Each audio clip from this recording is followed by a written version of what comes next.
Hello guys, and welcome back to the channel. So now guys, the simmering battle between El Rufai and Tinubu is slowly coming to the boil and is likely to come to its peak by 2022. El Rufai and Tinubu, of course, are the front runners for the 2023 presidency. The difficulty for El Rufai is the understanding within the Nigerian space is that that presidency should come to the southern region, and the Nigerian mindset, the Nigerian diet would not really feed on another round of another Malami in 2023. So we're completely fully fed up now with this Buhari experience that we're going through, and we're not going to really suffer another Malami. So this is the difficulty that El Rufai has, but that has not really stopped him from still aspiring to that position and making movements towards it. So with that guys, I bring you this. Tinubu is not my man, says El Rufai as he congratulates Aregbesola at 63. So this is now open warfare really, or at least another missive thrown in the direction of Tinubu by El Rufai. So the headline again, Tinubu isn't my man, says El Rufai as he congratulates Aregbesola at 63. So now let's now see now what mini explosive the little man from Kaduna State is throwing in the direction of the juggernaut from Lagos State. In a fresh twist to the silent row between the Kaduna State Governor, Malam Nasir El Rufai, and the national leader of the All Progressive Congress, Asiwaju Bola Tinubu, the Kaduna State Governor has said Tinubu is not his man. Speaking at a webinar in commemoration of the 63rd birthday of Minister of Interior and former Governor of Osun State, Mr. Rauf Aregbesola, on Saturday, El Rufai noted that Aregbesola remained his man any day, but that Tinubu is not his man. This, he said, was due to the differences between him and the former Lagos State Governor. The webinar was tagged Ogbeni Rauf Aregbesola Colloquium 2020 with the theme Government Unusual, Innovative Economic Solutions to Unlock Mass Prosperity, and was moderated by Boasan Omofeye. El Rufai's statement came as a subtle confirmation of the disagreement between him and Tinubu. Both men are stalwarts of the ruling party and are rumored to have ambitions to contest for the presidency in 2023. Tinubu has never made any public statement about their seemingly frosty relationship, and El Rufai had also been conservative on the issue, except for a very few occasions. Already there had been mounting tensions over which of the 6 zones would produce the next president in the 2023 election. Also in February, the governor of Yobe State, Mai Mala Buni, whilst responding to fears that the APC might collapse when the president, Major General Muhammadu Buhari, retired, leaves office in 2023, said the much speculated presidential ambitions of El Rufai and Tinubu could not break the APC, stating that it would rather strengthen the party. While neither of them had declared an intention to contest the election, the Yobe governor said, "I don't think their ambitions would affect the party. You should know that for now, there is no party in Nigeria that is as formidable as the APC. The APC also controls more states than the other political parties." At an event organized by the Bridge Club tagged An Evening with His Excellency Malam El Rufai, Governor of Kaduna State, in May 2016, the governor of Kaduna State was believed to be referring to Tinubu when he explained how to end godfatherism in Lagos. Tinubu is widely known to be the godfather of Lagos politics since he left office as governor in 2007. During the question and answer session, a senior advocate of Nigeria and 3-time commissioner of Lagos State, Dr. Muiz Banire asked El Rufai how godfatherism could be dealt with, given how it had served as one of the drawbacks for professionals and businessmen who might want to go into politics. Responding, El Rufai said he defeated and retired 4 political godfathers in Kaduna State, saying defeat could be replicated anywhere, including Lagos State. He stated that the key was to go back to the people directly, noting, however, that it was a step that required time and hard work. The key is to go to the people, he added.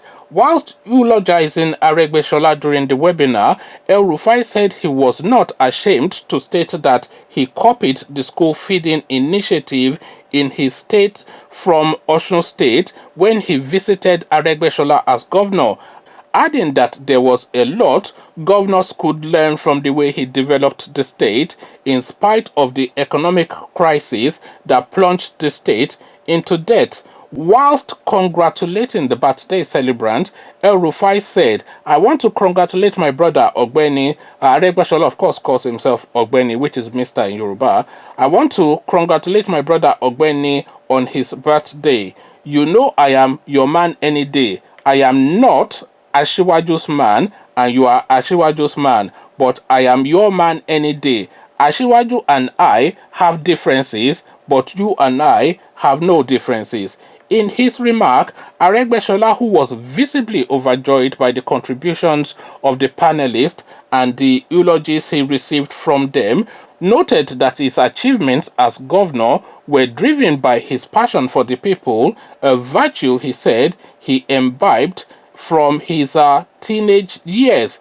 He, however, appreciated the president, Major General Muhammadu Buhari, retired, for encouraging him all along, adding that the second person who has played a very huge role in making me a good public administrator is Asiwaju Bola Tinubu. He takes all the glory. Other panelists at the webinar were the governor of Kebbi State, Atiku Bagudu, Statistician General, Nigerian Bureau of Statistics, Dr. Yemi Kale, the CEO, Financial Derivatives, Mr. Bismarck Riwani, the Chairman, Citibank, Yemi Kodoso, the CEO, and then it just goes through a list of the people that attended the party. So now let me see if there's anything else here to add. Let me see.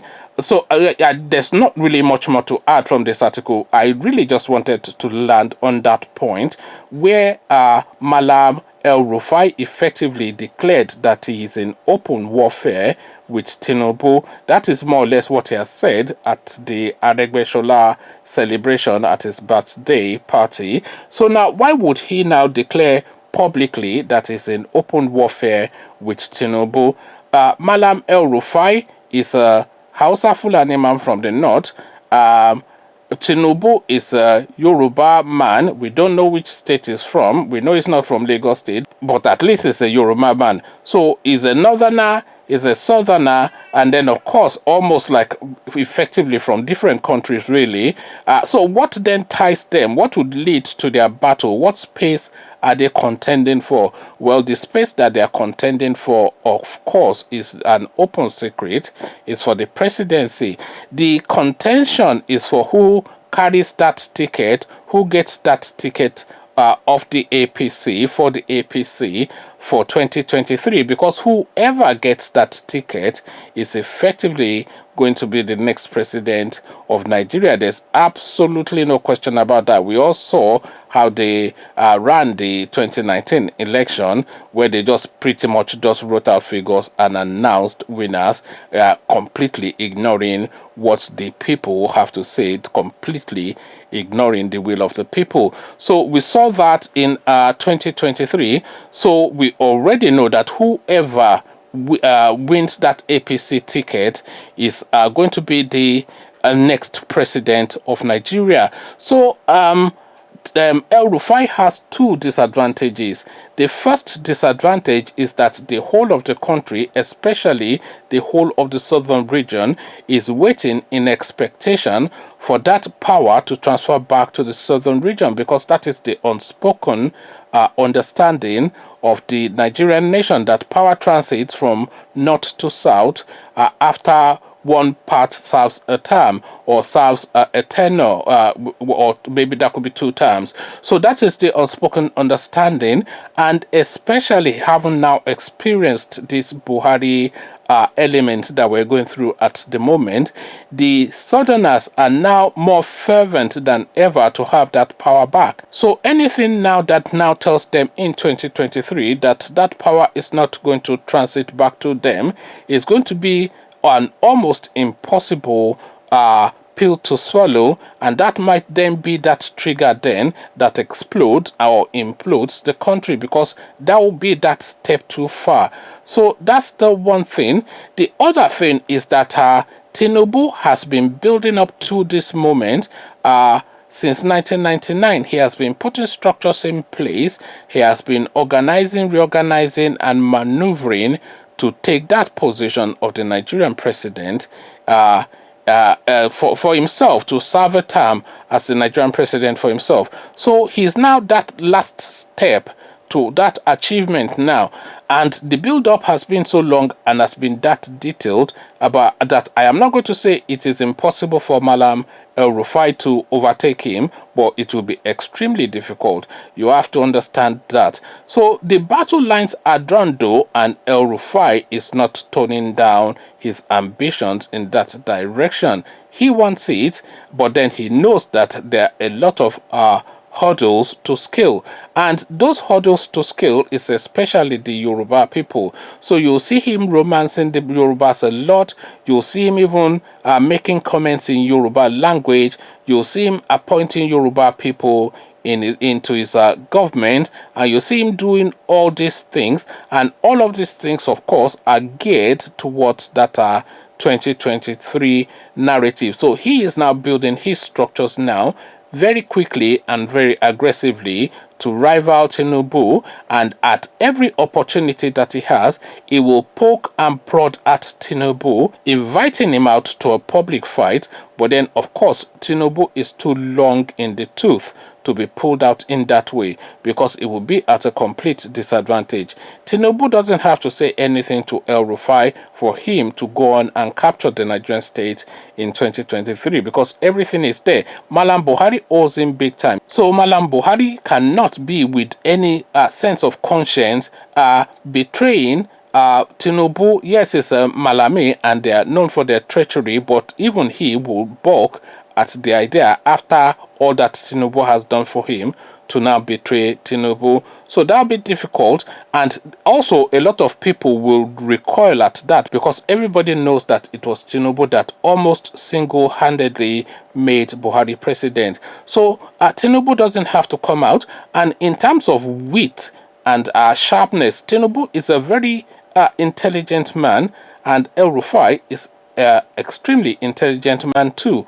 But El Rufai might well be more intelligent than Tinubu, but that's by the by, that's subjective. And also there are different types of intelligence. So Tinubu's sort of intelligence is different from El Rufai's sort of intelligence. So this is really what El Rufai is inviting Tinubu out into the public space to contend with him. But if Tinubu steps out, is in for a beating.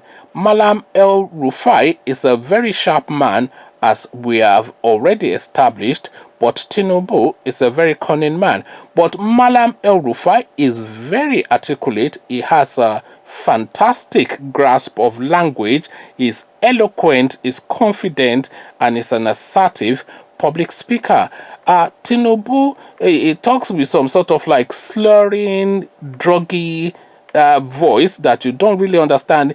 I wouldn't say he's more inarticulate than Malam Buhari, but it's almost at that Malam Buhari's level, this Tinubu speech pattern. So this is not a man that can really stand in public and speak for any length of time. He says he went to Chicago to study, but you don't really hear it in the way he presents himself. So open warfare though is what is being declared now by Malam El Rufai and is pointing it directly in the direction of Tinubu. But will Tinubu take the bait is what the question is now. This is really where the intrigue is and the interest is. But the battle for 2023 is now in full swing and in full pelt. Conversations in the comment section, the Malam and the Yoruba man, daggers drawn. Who do you think will emerge at the top? Come tell me. But before you do that, click on the red subscribe button so it turns gray. Bell button notifies you every time I drop a new video. Then come tell me what you're making of this tit for tat that is going on between El Rufai and Tinubu in the comment section. So I'll leave you here. Carry this conversation on with you in the comment section. But here I say peace.